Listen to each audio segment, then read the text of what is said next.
persis kaya ning Jawa, kaya ning Indonesia. Mereka Yahudi kan, para habaib. Mereka bilang ini habaib, ini Yahudi. Apalagi ada satu Gus itu dari Cirebon, saudara. Dia ceramah seenaknya. Dia samakan datangnya para habaib ke Indonesia dengan datangnya orang-orang Israel ke Palestina, saudara. Kurang ajar. Mereka bilang dulu Israel numpang di Palestina, sekarang menguasai Palestina, menjajah Palestina. Awas, hati-hati, habaib datang dari Yaman, datang ke Indonesia, menguasai Indonesia, menjajah Indonesia. Kurang ajar. Yang bicara seorang Gus dari Cirebon, saudara. Kurang ajar, saudara. Pak Rizik Syihab betul-betul kelimpungan dan kebakaran jenggot, efek daripada serangan yang dilakukan oleh Kiai Abbas Buntet.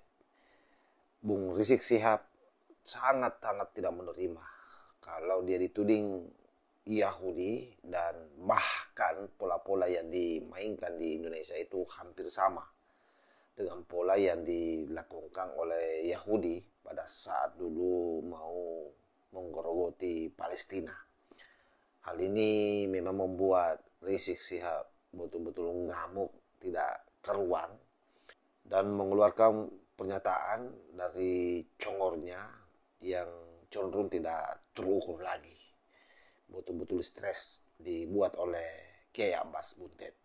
Nah, kalau misalnya Bung Rizik Syihab tidak terima dengan apa yang disampaikan oleh Kiai Abbas Buntet, ini coba kita lihat, ada satu video ya, bagaimana menggambarkan mereka ini betul-betul dari segi tradisi mirip. Terutama kalau kita melihat bagaimana mereka acap kali melakukan goyangan-goyangan atau joget-joget ya. Ini coba kita simak videonya. Senior nih bos.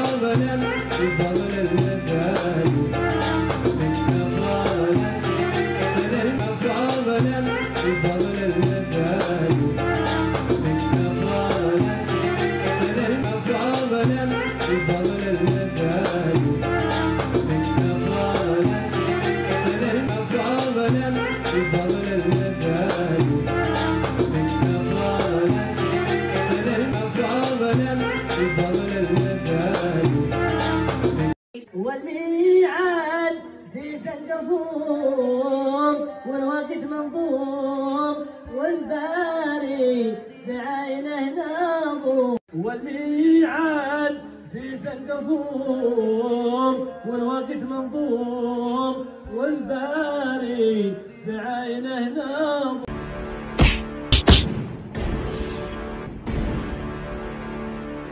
Assalamualaikum warahmatullahi wabarakatuh. Om Swastiastu, Namo Buddhaya, salam kebajikan. Kembali bersama 930 TV, sahabat-sahabat dimanapun juga berada.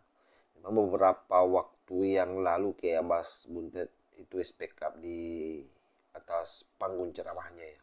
Beliau belak-belakan menyampaikan bagaimana bangsa Indonesia ini harus betul-betul terjaga dari penerongan orang-orang yang melakukan klaiman-klaiman terhadap Nabi besar Muhammad Sallallahu Alaihi Wasallam, termasuk mereka sudah berani mengklaim bangsa Indonesia dengan melakukan penjujalan budaya melalui penjujalan nasabnya terhadap pribumi yang kemudian banyak di kalangan mereka menjadi mugibing.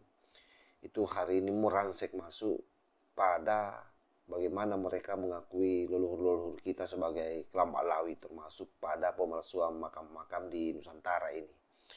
Oleh karena itu, Gus Abbas mengingatkan kepada kita semua untuk berhati-hati, dan inilah yang membuat Bung Rizik Syihab sangat marah besar terhadap Gus Abbas Buntet. Terus cerek porang para sedulur, sampean kudu ngerti, kejadian Indonesia tahun sekarang itu sama dengan kejadian Palestina tahun 45. Sampai ngerti pada waktu tahun 20 sampai tahun 46 terjadi eksodus besar-besaran, eksodus.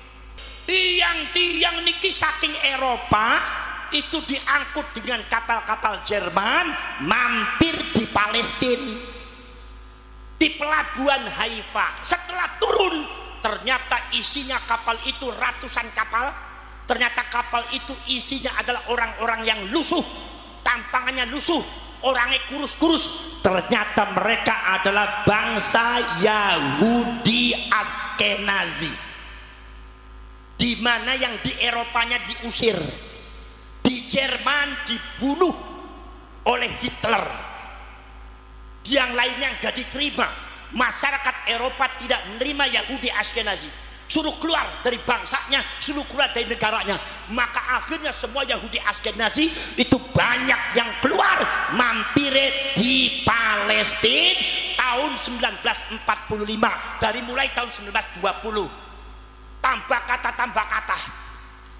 Pada waktu pertama kali datang, ribuan orang datang menggelar spanduk. Spanduknya langsung dibentangkan. Apa spanduknya isinya? Isinya adalah, wahai orang Palestina, kami di Eropa diusir, kami di Jerman dibantai, maka wahai masyarakat Palestina, jangan pupuskan harapan kami untuk menerima kami. Nyuwun sewu, masyarakat Palestina ku persis kaya wong Jawa. Jawa ne Arab niku Palestina, Pak. Anggah ungguhe mboten sekecuane penggaline niku sae. Akhirnya mereka diterima. Begitu sudah diterima, tambah banyak. Akhirnya ratusan ribu orang berdiam di Palestina.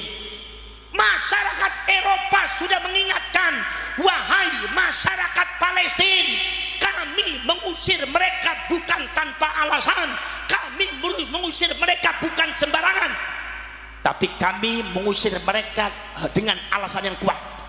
Apa alasannya? Karena mereka itu adalah kumpulan dari orang-orang yang tidak benar, kumpulan daripada pembegal dan perampok negara. Di sana di negara kami berusaha untuk mendominasi, melecehkan suku-suku yang lain, meninggikan sukunya sendiri, menginjak daripada tokoh-tokoh kami, bahkan membelokkan sejarah-sejarah yang ada di Eropa, termasuk juga memalsukan situs-situs yang ada di Eropa, bahkan akhirnya menginjak-injak dan menanamkan doktrin-doktrin yang tidak benar di kalangan masyarakat Eropa. Wahai masyarakat Palestina, kata orang Eropa, Anda menerima tamu yang salah. Saya peringatkan kepada Anda, harus hati-hati. Akhirnya prosedur pada waktu itu orang Palestina tidak mau mendengarkan orang Eropa nasihatnya. Akhirnya orang Yahudi Askenazi ditampi di Palestina. Satu persatu saudara-saudara sekalian mulai kumpul. Akhirnya tiba-tiba mereka mengadakan perayaan, kemudian mulai mendoktrin masyarakat supaya masyarakat menghormati mereka, kemudian mendoktrin masyarakat untuk melecehkan orang-orang Arab Palestina, seolah-olah bangsa Arab itu tidak ada artinya, seolah-olah bangsa Arab itu adalah sama dengan anjing, seolah-olah bangsa Arab di bawah mereka. Akhirnya pada tingkatan selanjutnya, bukan sekedar sejarah yang dibelokkan, sejarah yang diklaim, tetapi pemalsuan makam, membuat makam palsu tahun 45-46, satu sejarah Palestina yang tidak mungkin bisa dihapus. Persis kaya ning Jawa, kaya ning Indonesia. Pemalsuan makamnya, pembelokan sejarahnya, framing bahwa mereka itu adalah seorang keluarga yang suci, tidak boleh disentuh dengan kesalahan. Saudara-saudara sekalian, akhirnya tiba-tiba mereka mengklaim daerah, bahwasanya daerah ini adalah daerahnya mbah kami, buktinya ada kuburannya. Daerah ini adalah daerah kami, buktinya ada kuburannya. Yang menciptakan daerah ini adalah daerah mbah kami, ini kuburannya ada. Ini bukan milik orang Arab Palestina, tapi milik keluarga kami. Akhirnya saudara-saudara sekalian, tambah lambat laun, mereka menyergap masyarakat Palestina. Mereka menguasai satu persatu tanahnya, persis koyoning Indonesia.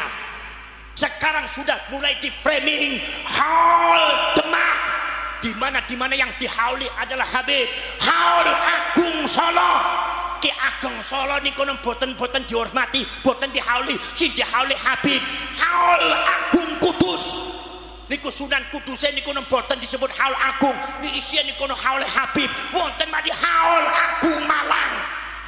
Sudah mulai diklaim satu persatu milik mereka, sehingga ada seorang Habib yang mengatakan bahwa Jawa adalah bintu Tarim, Jawa adalah anaknya Tarim. Bahkan ada satu isu yang beredar, itu nggak tahu benar atau tidak, tetapi kita harus hati-hati sebagai rakyat Indonesia. Apa? Mereka bergabung dengan HTI ingin menguasai Indonesia atas nama Khilafah Islamiyah, tetapi sebetulnya para habaib dan para ba'alwi yang mereka tuju bukan Khilafah Islamiyah tapi negara Indonesia Tarim. Yaitu negara Tarim Indonesia. Sampean siap berjuang untuk bangsa? Siap napa mboten? Tanah direbut ning kono rela napa mboten? Ridho napa mboten? Jangan sampai anak cucu sampean bernasib sama dengan Palestina. Ini data real. Para syarif perawu para sedulur sedaya mawon. Itu saudara-saudara sekalian. Maka dari itu para syarif perawu para sedulur sedaya mawon, akhirnya kemudian dalam rangka melumpuhkan masyarakat Palestina, melumpuhkan ekonomi politik dan pos-pos strategis yang ada di Palestina, maka orang Zionis, orang Yahudi Askenazi mencari seseorang yang agamanya Islam, yang pinter moco kitab, sing pinter Al-Quran, apal Quran, agamanya Islam tapi genetika bangsa Yahudi Askenazi. Carinya di mana? Nyarinya ya di Yaman, Hadramaut. Sebab Hadramaut itu tempatnya orang Yahudi. Makanya zamannya Rasulullah, Hadramaut itu masih belum termasuk Yaman. Zamannya Rasulullah, Hadramaut dan Tarim, daerahnya Habib, itu masih belum termasuk Yaman. Hadramaut dengan Tarim dimasukkan ke Yaman itu abad ke-19. Jadi kalau Kanjeng Nabi donga muga-muga Gusti Allah barau ke Yaman, artinya bukan Hadramaut, karena zamannya Rasulullah Hadramaut dan Tarim bukan Yaman. Jadi ki Habib aja kok dalil kaya kowe, ora bener ya. Paham? Dan dihapusi terus ya. Mungkin apa mboten? Para syarif para sedulur sedaya bangun niku akhirnya diambillah orang yang namanya Syekh Fadil Abdullah. Syekh Fadil Abdullah itu orang Yaman, genetika Yahudi, apal Quran, wonge pinter, alim, hatinya pinter, didatangkan oleh orang Zionis, agama Islam tapi fanatisme Zionisnya, fanatisme daripada Yahudinya lebih hebat daripada agamanya. Begitu didatangkan di Palestina, sedikit-sedikit itu namanya Syekh Fadil Abdullah mempengaruhi masyarakat. Ngajar di masjid-masjid, ngajar tafsir, ngajar hadis, ngajar kitab-kitab. Begitu akhirnya muridnya tambah banyak sampai ribuan orang. Itu Syekh Fadil sampai disebut oleh orang-orang Palestina sebagai waliullah, kekasih Allah. Ketika melihat ke atas kelihatan ars dan kelihatan Loh Mahfud, framing yang luar biasa sudah mulai dimainkan oleh orang Yahudi. Padahal dia itu Syekh Fadil Abdullah adalah mata-mata Zionis. Masya Allah, wirid zikirnya luar biasa, mengadakan istighosah untuk keselamatan Palestina luar biasa. Itu Syekh Fadil Abdullah, muridnya ribuan, muhibbinnya ribuan, apal Quran sampai terakhir diangkat menjadi imam besar Masjidil Aqsa. Ngajine teng Masjidil Aqsa, muridnya ribuan, disebutnya waliullah. Orang Palestina nggak sadar kalau dia itu adalah mata-mata Zionis, mata-mata Yahudi Askenazi. Dan setelah generasi dan anak cucunya terjadi tragis seperti ini, orang yang paling bertanggung jawab dan orang yang paling berjasa di dalam menyengsarakan orang Palestina adalah Syekh Fadil Abdullah. Ini paling bahaya. Saudara-saudara sekalian, Syekh Fadil Abdullah menjadi mata-mata Yahudi Askenazi di Palestina lebih daripada 42 tahun tidak ketahuan. Dari tahun 46 sampai tahun 84. Begitu ada intrik dicurigai, di antaranya adalah para intelijen Mesir mencurigai. Begitu mencurigai, Syekh Fadil Amrullah langsung tutup semuanya, menutup diri. Dia langsung mengadakan pendekatan di kalangan militer, di kalangan kepolisian, sampai diangkat menjadi penasehat khusus militer dan kepolisian yang ada di Palestina dan ada di Mesir. Ini cerita mereka. Akhirnya mereka tidak tahu lagi siapa itu Syekh Fadil. Itu hebatnya Syekh Fadil Amrullah, bagaimana mengkamuflasekan dirinya sebagai pejuang. Di saat ceramah dia bicara Palestina, nasionalisme Palestina. Mari kita mujahidin fisabilillah, kita dukung, kita usir orang Yahudi. Mari kita bela, kita doakan kepada para mujahidin yang ada di Palestina supaya orang Yahudi diusir oleh Allah. Kalau bicara nasionalismenya setinggi langit, orang Palestina semua buta, dari barat sampai timur, dari utara sampai selatan, buta menganggap bahwasannya Syekh Fadil Amrullah adalah simbol daripada perjuangan rakyat Palestina. Ternyata beliau itu adalah orang yang paling berjasa menyengsarakan rakyat Palestina. Ya, melongone sampean ku melongo ngerti napa melongo keder sampean? Wong seragen melongo gawe keder aku sing delok. Keder napa keder? Keder napa keder? Lah para prosedur, Allah Maha tahu. Allah Maha hebat. Wa makaru wa makarallah wallahu khairul makirin. Mereka bisa berbuat makar, makrul lail, telenge wengi, wong mengendap-endap, semua orang tidak tahu, tapi Gusti Allah Maha tahu. Allah buka semuanya, dan pada akhirnya tahun 84 ketahuan ternyata dia adalah mata-mata Yahudi Askenazi. Sejak tahun 46 dah ketahuan. Akhirnya begitu ketahuan, akhirnya dia dihukum gantung dan pakai ditembak mati oleh tentara Palestina. Tapi misinya Syekh Fadil Amrullah sudah selesai. Misinya Syekh Fadil Amrullah sudah berhasil. Dengan jasanya Syekh Fadil Amrullah, maka orang Yahudi Zionis mampu menguasai ekonomi Palestina, mampu menguasai politik Palestina, mampu menguasai militer dan kepolisian Palestina, mampu menguasai sosial Palestina. Akhirnya Palestina disergap. Akhirnya dianggap Palestina itu adalah ujung-ujungnya, Palestina adalah negara kami, daerah kami, tanah kami, bukan tanahnya orang Palestina. Sejak itu terjadi pengusiran masyarakat Palestina sampai detik ini, genosida. Orang Palestina sengsara mau dihabisi di Gaza. Siapa yang sempati? Saya tanya, apakah kalian mau Indonesia seperti itu? Jawab. Apakah kalian mau Indonesia seperti itu? Jawab. Mau apa tidak?